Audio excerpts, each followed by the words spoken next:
안녕하세요 여러분, 김지윤입니다. 제가 와 있는 곳은 신라호텔입니다. 오늘부터 3일 동안 제3차 민주주의 정상회의가 열리고 있습니다. 민주주의 정상회의는 2021년 미국의 바이든 대통령의 주도로 이루어졌죠. 3차 회의가 여기서 열리고 있는데요. 미국이 아닌 다른 국가가 정상회의를 호스트하는 것은 이번이 처음이라고 합니다. 이런 곳에 저희 지식플레이가 빠질 수 없어서 정말 특별한 분을 인터뷰를 하려고 합니다. 미국의 국무부 장관이시죠. 안토니 블링컨 국무부 장관과의 인터뷰를 해보도록 하겠습니다. 토니 블링컨 국무부 장관은 바이든 행정부 시작부터 함께 했었고요. 그리고 그 전부터 사실은 바이든 대통령과 함께 했었던 정치적 동지다라고 할 수 있죠. 네, 정말 많은 일들이 전 세계에서 일어나고 있고 또 세계 최강대국의 국무장관으로서 이 일들을 전부 해결하고 또 보느라고 상당히 바쁘신 걸로 알고 있습니다. 사실 국무장관 하면 미국에서 의전서열이 자, 그럼 과연 토니 블링컨 국무장관이 무슨 이야기를 우리에게 들려줄지 만나보시죠.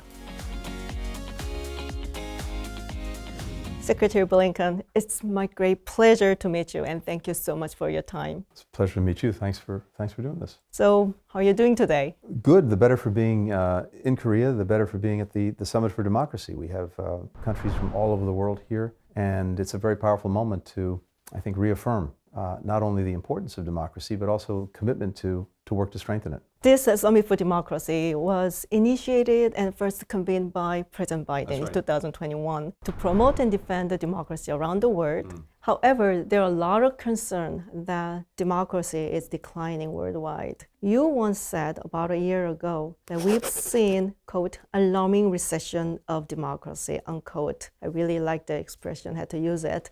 So what is your assessment of the situation and what do you think are the underlying reasons and what solutions are there? It's a big, complicated question, but I think the bottom line is this. Yes, democracies are being challenged from both within and without, and we have seen what we would call a democratic recession, democratic backsliding. I think lots of reasons for this, and it's hard to boil it down except to say that we've seen an erosion of trust on the part of citizens in their governments. We've seen efforts to undermine the credibility of institutions. We see these challenges coming from within our societies, but we also see them, as I said, coming from without as non-democratic systems try to exploit divisions, drive wedges between people. And the truth is, democracies have to do a better job in delivering results for their people. That's the ultimate test of democracy. I think the countries that come together here at the Summit for Democracy are joined by the belief that the democracy is the best way to deliver results. But this is a time of extraordinary change. The pace of change is such that people are often confused, disoriented. People get left behind, even when there are positive trends and evolutions. If you have different segments of society that are left out or left behind,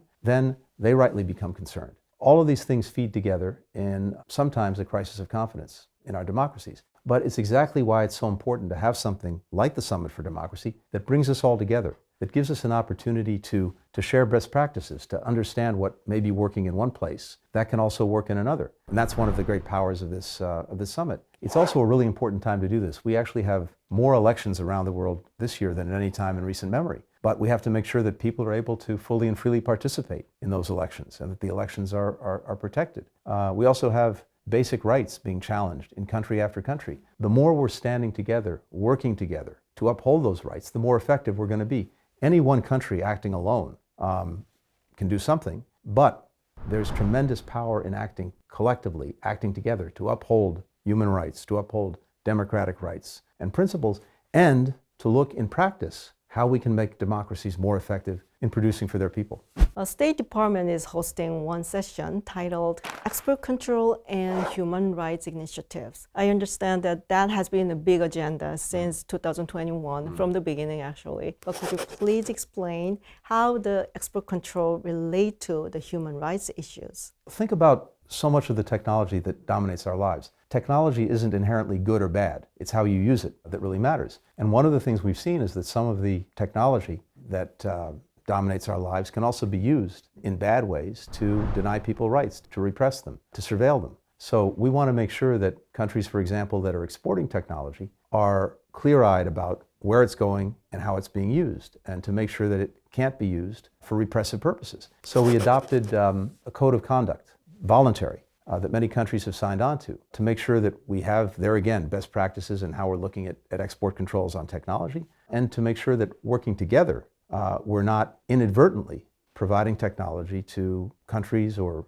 groups that might abuse it and misuse it to repress the human rights, the democratic rights of people. Well, I understand Korea is also the participant of the Code of Conduct. That's right. But there are many other countries who has not participated yet.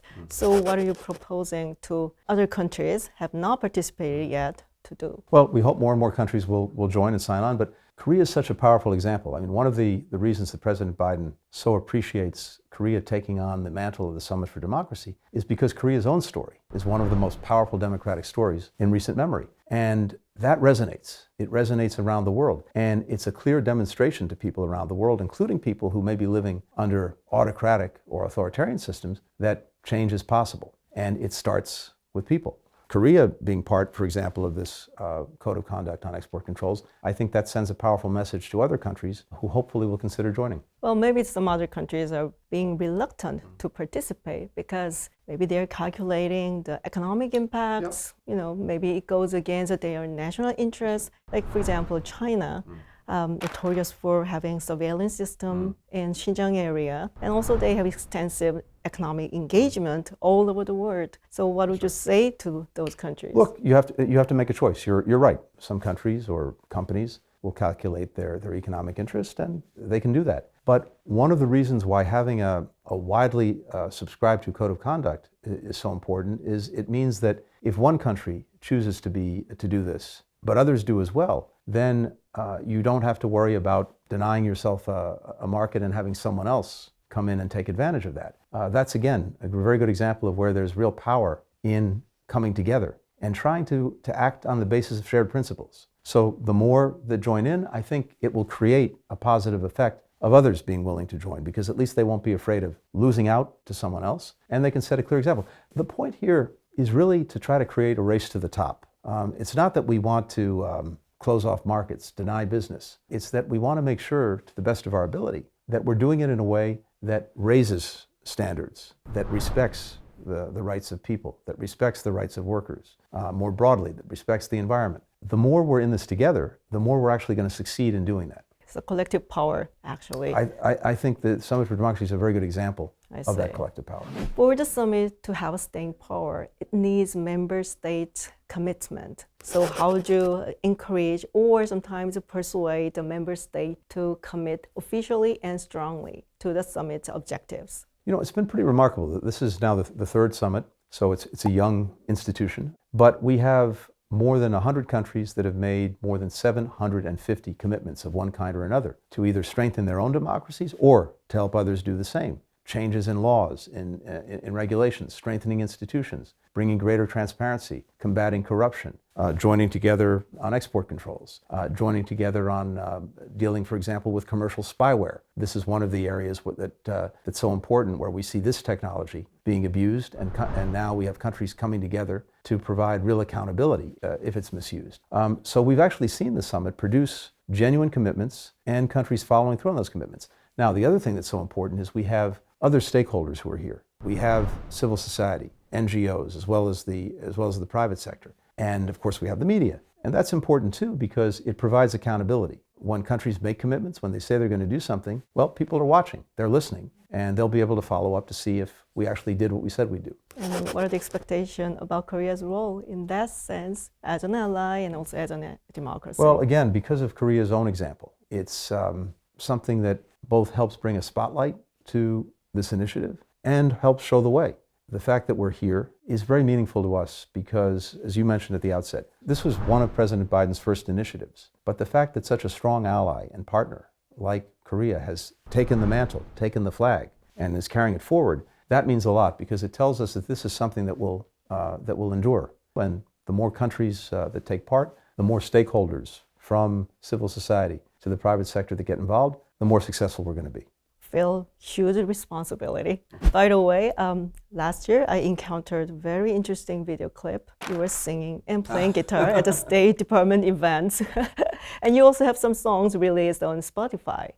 So now I know who the third listener is. I've been trying to figure that out. Okay. So I listened to 3 songs, all 3 songs. And can I ask what your favorite song is? It's asking which is your favorite child. No, these are songs that I wrote many years ago, probably in university, and then I had some time after the end of the Obama administration, before the Biden administration, to record a few things with some friends. Right. So I always wanted to be in music as a career, but I found out at a young age that I was missing one critical thing, which was talent. But other than that, it's still a wonderful hobby. It's just nice to be able to have something that is there, and as long as the technology lasts, it'll still be there. But thanks for listening. As I said, I've been trying to figure out who the third listener is, and now I know. I was the one.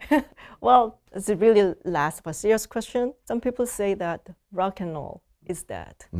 My kids do not listen to rock music. How tragic. No, all I can tell you is this: it's not scientific, but what I see among the children or teenagers that I know, children of friends, no, they still do. They listen to a lot of the classics. The Beatles are immortal. I still hear current generations listening to them. And then some of the great artists of today are actually very much grounded in rock and roll. You hear that in Taylor Swift. You hear that in Olivia Rodrigo. You hear that in so many people. So no, I think it's alive and well. It just may manifest itself in different ways. I see. Rock never dies. There you go. Secretary of State confirmed that rock never dies. Well, I know you people are getting nervous. The time's up, so we have to let you go. And thank you so much for your time again, Mr. Secretary. It's great to talk to you. And wish the huge success for the summit. And hope you have a great time in Seoul. Thank you so much. Great to be with you.